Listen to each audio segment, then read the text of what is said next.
De Crónicas, capítulo 15.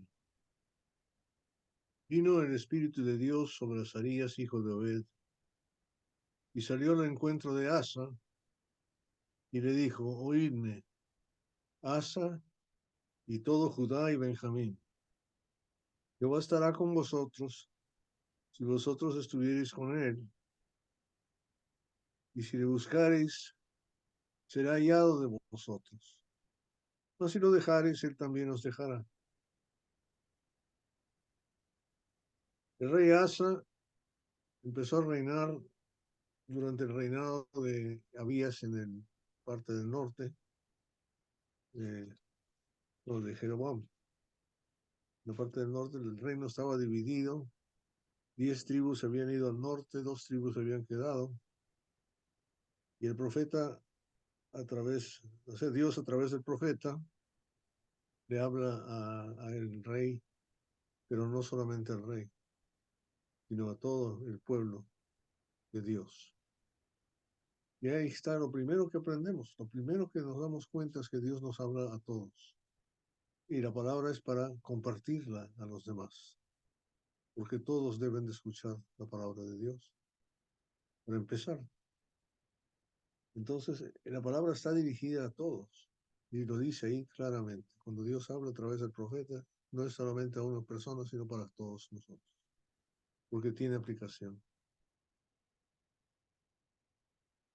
En el capítulo 14, precisamente, al principio del capítulo 14, después dice claramente que hizo Asa, versículo 2, lo bueno y lo recto ante los ojos de Jehová su Dios. Versículo 3, porque quitó los altares del culto extraño y los lugares altos, quebró las imágenes y destruyó los símbolos de acera, y mandó a Judá que buscase a Jehová, el Dios de sus padres, y pusiese por obra la ley y sus mandamientos. Ese es el resumen de lo que ha hecho. Entonces el desarrollo de la vida de Asa está aquí, en el capítulo 15.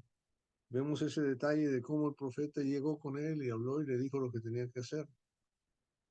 Y le dice en el versículo 7, dice: pero esforzaos vosotros y no desfallezcan vuestras manos, pues hay recompensa para vuestra obra. Le dice lo que tiene que hacer, buscar a Jehová, pero que lo hagan sin desfallecer, y que tiene que haber esfuerzo, esfuerzo. Ahora, ¿qué es lo que pasó? Una vez que le dijo lo que tenían que hacer, dice la palabra en el versículo 8, quizás sea la parte central de esta reflexión. Cuando oyó Asa las palabras de la profecía del profeta Azarías, hijo de Obed, la palabra en esta traducción dice cobró ánimo, cobró ánimo. Otras traducciones dice cobró valor. La palabra en que está escrita según el idioma original realmente tiene que ver con eso, tiene que ver con fortalecerse. O sea, cuando alguien va a tomar una decisión, hermano, de hacer algo para Dios, no permite Dios, o sea, no tiene validez si lo hacemos con sentimiento de temor y miedo y de cobardía, de que nos van a atacar, que nos va a pasar esto, que nos va a doler, ¿verdad? La palabra me está diciendo que una de las condiciones específicas para tomar la decisión de ayudar a la gente a salvarse tiene que ser con valor, con fortaleza, o sea, una decisión firme, sin tener miedo a lo que va a suceder, sin tener temor de lo que va a pasar, tener esa seguridad. Y eso es lo que pasó aquí. Aquí está diciendo: cuando yo Asa las palabras de la profecía del profeta Azarías, hijo de Obed, cobró ánimo. Y una vez que cobró ánimo, lo primero que tenía que hacer era buscar a Jehová. ¿Para qué buscamos a Jehová? Para decirle: ay, ¿qué estás? ¿Cómo estás? Así como cuando lo encontraron a Jesús y preguntaron: ¿dónde vives? O sea, no es para eso. Buscamos a Dios para adorarle. Dios quiere que lo busquemos porque quiere que lo daremos. Amarás a tu Dios con todas tus fuerzas, con todo tu corazón, con toda tu mente, con toda tu alma, con todo lo que tienes.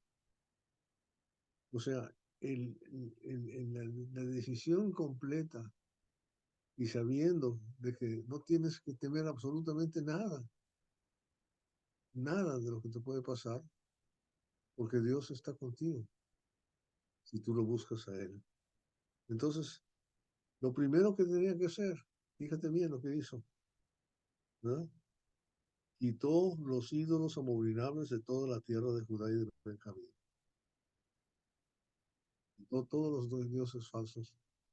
Lo primero que tenemos que hacer para poder adorar a Dios es santificarlo a Él. Santificar es apartarlo.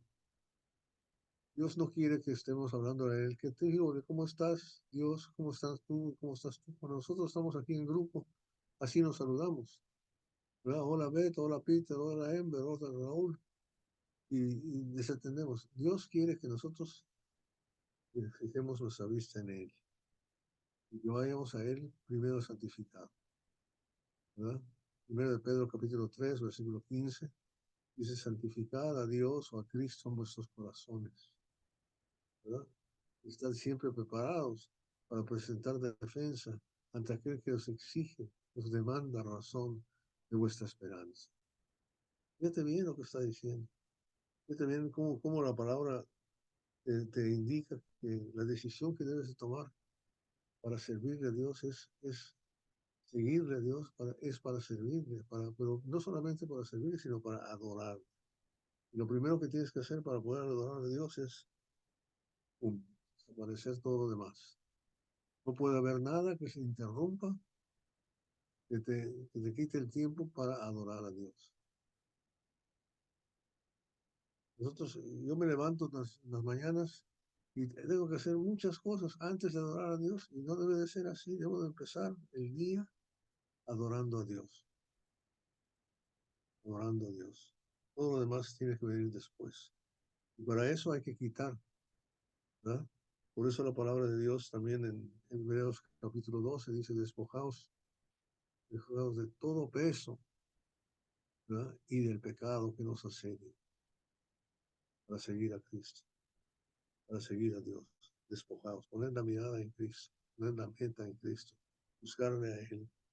Pero para eso lo primero que tenemos que hacer es despojar todo lo que está en medio. Y aquí lo que hizo es quitar esto. Lo segundo que hizo, fíjate bien, ¿verdad? Ahí en el versículo 8, y todos los ídolos abominables de toda la tierra de Judá, de Benjamín y las ciudades que había tomado en la parte montañosa de Efraín, y reparó el altar de Jehová que estaba delante del pórtico de Jehová. Punto número 2, reparar el altar. ¿El altar para qué era? Para ofrecer sacrificio. Era una forma de adoración a Dios, ¿verdad? Esa forma de adoración a Dios se había hecho desde Abraham, y desde la descendencia de Abraham. Cada vez que andaba por los lugares, consultaba con Dios, ofrecía sacrificio. Hacía un altar, aunque fuera de piedras. Pero aquí ya había altar hecho muy bonito ya en el templo que Salomón había construido. Ya en tan poquito tiempo ya se había echado a perder, había que reparar. ¿Eso qué quiere decir para nosotros? Hermanos, la adoración, la forma de adoración para Dios es importantísima. La iglesia se define por su adoración. La forma en que nosotros adoramos en público, en privado, la adoración simplemente en el Antiguo Testamento era doblar las rodillas, ¿no? Era con la cabeza al suelo y postrarse ante Dios, ¿verdad? Pero en grupo eran sacrificios que se ofrecían. Y quiero que vean que este es lo que se está preparando aquí. Entonces nosotros también tenemos que cuidar mucho de exactamente de cómo sacrificamos, cómo adoramos a Dios como iglesia. Adoración, primero, quitar la idolatría. Segundo, ¿cómo vamos a adorar? Y eso es importantísimo. La iglesia se debe definir por adorar con el altar preparado correctamente como debe de ser. Por eso, cuando cantamos, cantamos sin instrumentos, porque así es como adoraba el Señor. Así es como nos enseñaron, ¿verdad? Enseñaron los primeros cristianos a adorar a Dios. Tomamos y participamos en la cena del Señor el primer día de la semana, con pan sin levadura y con fruto de la vid, es porque esa es la forma en que Dios. Y cuando vamos a un lugar y no están haciendo eso, debemos decir, eso no puede ser la iglesia, porque tiene el altar sin reparar. No está, no está haciendo lo que debe de hacer para adorar a Dios. Y vamos a veces y vemos es que son tan reverentes y de rodillas y todo el mundo tomando es esto y aquello, pero no lo están haciendo bien, no lo están haciendo como Dios mandó que se hiciera. Las oraciones, todos los elementos de la adoración van a definir lo que es la iglesia. La iglesia se define por su adoración. Y aquí está, ¿no? Una vez que había reparado esto, fíjate bien lo que hizo, versículo 9. Después reunió a todo Judá y Benjamín, y con ellos los forasteros de Efraín, de Manasés, de Simeón, porque muchos de Israel se habían pasado a él viendo que Jehová, su Dios, estaba en él. Y oigan bien eso. El Señor Jesús, ya en el último día de su vida, ya en Juan capítulo 13, les dijo un mandamiento nuevo os doy. Os améis unos a otros, como yo os he amado, y en esto conocerán todos que vosotros sois mis discípulos. Prometió. O sea, la gente tiene que ver y saber que Dios anda contigo. Nada. Que la gente no venga, yo vine a reunirme con ustedes porque los convivios son muy buenos y sirven unas arepas deliciosas. Vine a reunirme con ustedes porque pasan por mí, me ayudan con el pasaje. Vine a reunirme con ustedes porque me dieron de comer cuando tenía hambre. O vine a reunirme con ustedes porque Dios está.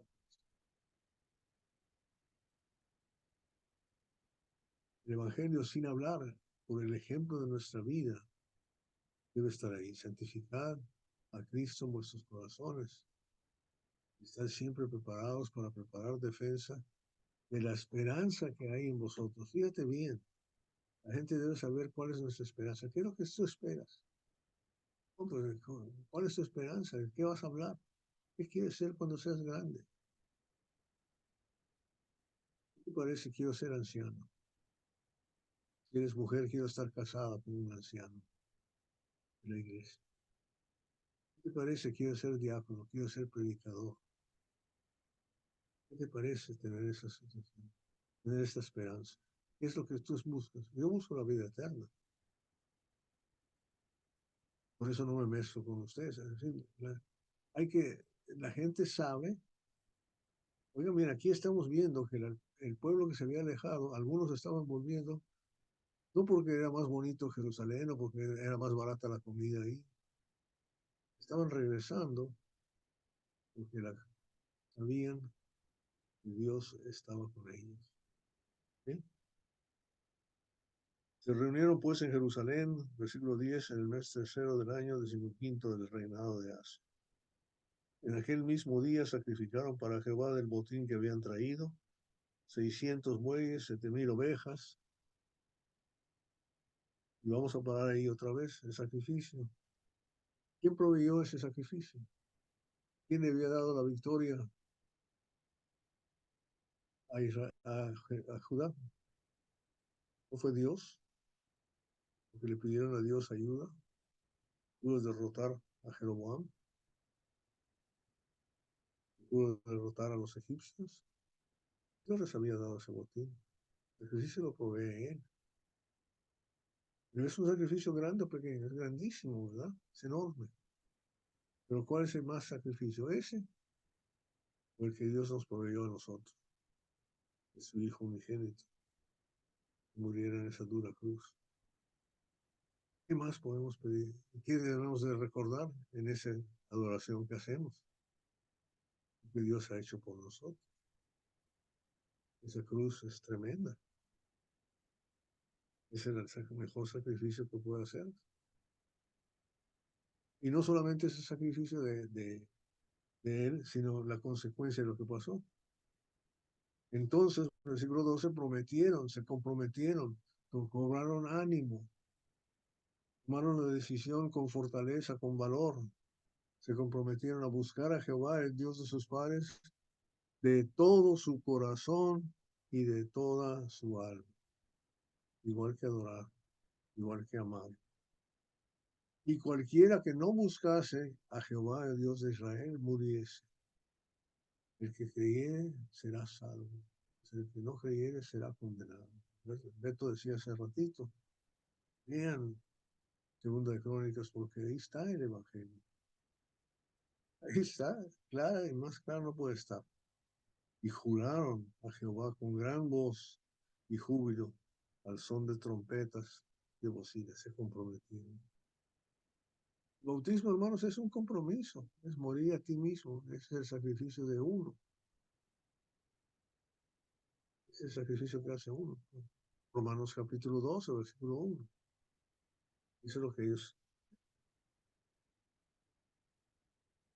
Y a la vez, cuando lo haces, cuando nos saludamos hoy, nos vemos y nos seguimos hablando después y cada día, todos los días y luego los domingos nos juntamos, nos abrazamos, nos besamos, comemos juntos. Versículo 15. Todos los de Judá se alegraron de este juramento. Fíjate bien, te alegras. Es un sacrificio y te alegras. Es un sacrificio con gozo. Qué bonito, ¿verdad? Qué bonito. Qué bonito. Se alegraron de este juramento porque de todo su corazón lo juraban y de toda su voluntad lo buscaban y fue hallado de ellos la promesa que Dios hizo. Jehová les dio paz por todas partes. Vamos a orar. Gracias, bendito Padre, por amarnos tanto, por cuidarnos tanto, por proveernos de tanto valor. Tú eres el único que nos puede dar esa fortaleza, porque sin ti somos cobardes, no servimos para nada y vamos rumbo a la destrucción eterna. No queremos seguir ahí. Queremos estar contigo porque sabemos que tú nos das todo lo que necesitamos y que tú eres el dueño de nosotros y que sabes cómo se nos usan los padres. Y déjanos dedicarnos 100% a ti, de todo corazón, a todo momento, estar siempre contigo y contar contigo. Contamos contigo, Padre, y nos ponemos a tu disposición, porque el valor lo das tú y te damos gracias que nos permites hacer eso. Limpia siempre nuestro corazón y danos un corazón limpio cada día. En nombre de Cristo Jesús lo pedimos. Amén.